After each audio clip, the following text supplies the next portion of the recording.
Hello, Tom Barnett here again with another story behind the illustration. This one, where the backstory is really my professional origin story as a strategic thinker. That's because in this kludged illustration, we sought to signal to the reader not only how I got here via the Pentagon's new map, my best-selling book from 2004, but how America's new map represents a logical extension of that strategic vision, just from another angle. So let's go back to the beginning. Our story begins all the way back in 1992.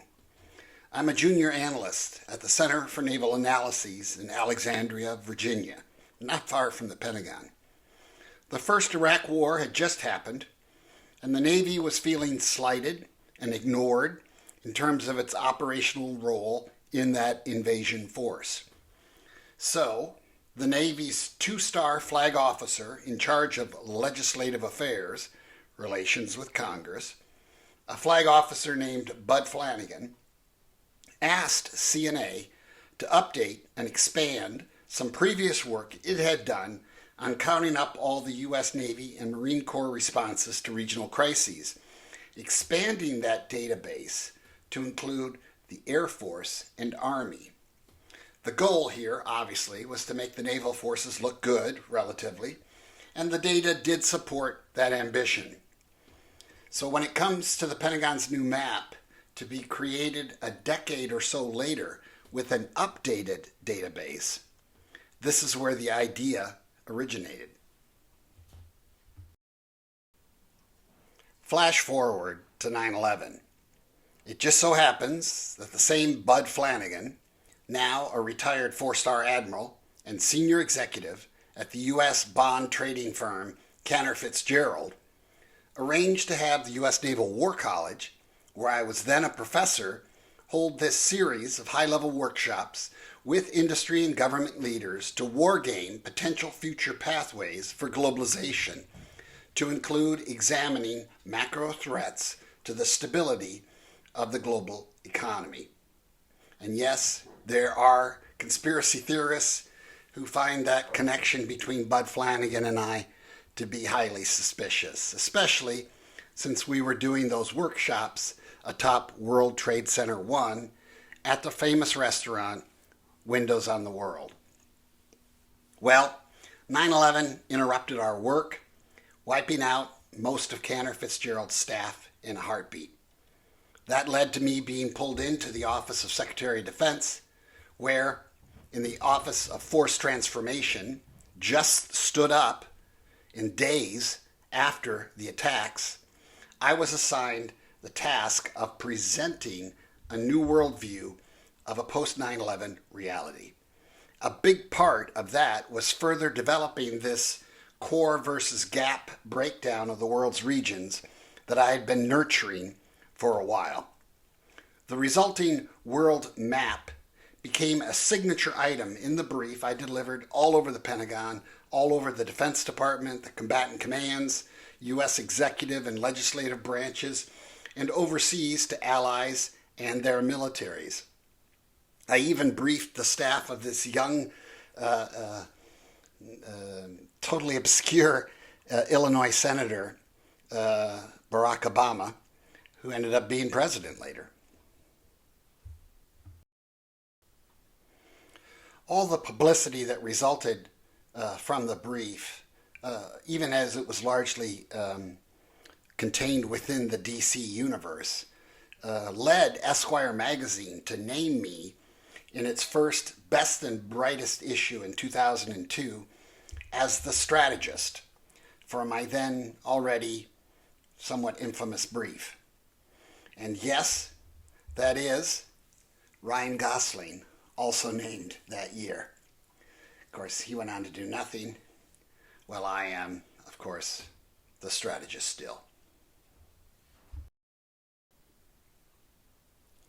That recognition led Esquire to have me write what later became the viral article entitled The Pentagon's New Map.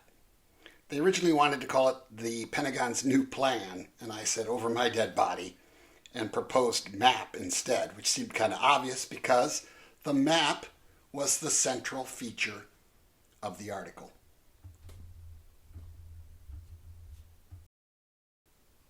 The actual map was constructed by the New York Times graphic artist, William McNulty, as he was moonlighting with the magazine. The map displayed in detail all the overseas crisis responses conducted by the U.S. military in the post-Cold War era and outlined the geographic concentration along the lower latitudes in the soon-to-be famous shape that was replicated in strategic planning documents the world over in subsequent years, often with zero attribution. The wild response to the article got me a book agent, then a book deal, and then a New York Times bestseller. The map was included inside both the front and back hardcovers. It was also replicated in this image, lifted directly from the Esquire article. So here was the trick for the new book, America's New Map: how to signal its origin in the Pentagon's new map while suggesting in a single frame the shift to the north-south perspective as portrayed in the very first illustration Jim Nuttall drew for the book. This notion of a horizontal east-west world transformed into a vertical north-south world. So the task was how to turn that horizontal gap image of the original book into the three vertical slices of the new book and have that all captured in a single image.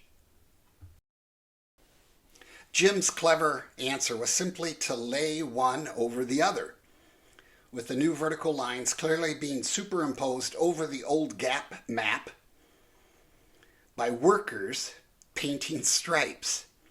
The bosses on site were suggested to be military officers, another nod to the origins of the whole thing, while the workmen were cast as rank-and-file soldiers, or maybe civilians. Either way, the new vertical map was recasting the old horizontally defined boundaries of the gap. Here's the image cleaned up for Red Team review. You can now clearly make out that the supervisors are flag officers, while the workmen are soldiers, probably.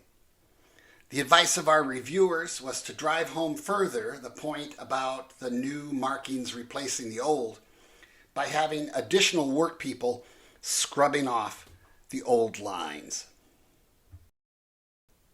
which is what Jim added in the final book version, completing this kludged imagery that spans, for now at least, the alpha and the omega of my map book series. A callback to the original map and a clever segue to the new one. So a lot of meaning in this one image for me in terms of my career, but it was a touch point I felt I had to make in the book to orient past readers and to welcome new readers into clearly what has been a grand strategic visioning effort on my part that has spanned decades. And that was a legacy I wanted to transmit and signal here. This was not coming out of the blue. This is something I had spent a very long time imagining and articulating and propagating. And that's the story behind this illustration.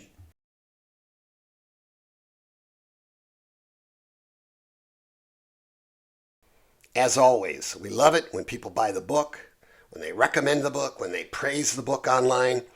I and my Throughline colleagues, we feel very passionate about this work. Please consider subscribing to my Substack newsletter, and see you next time Next illustration.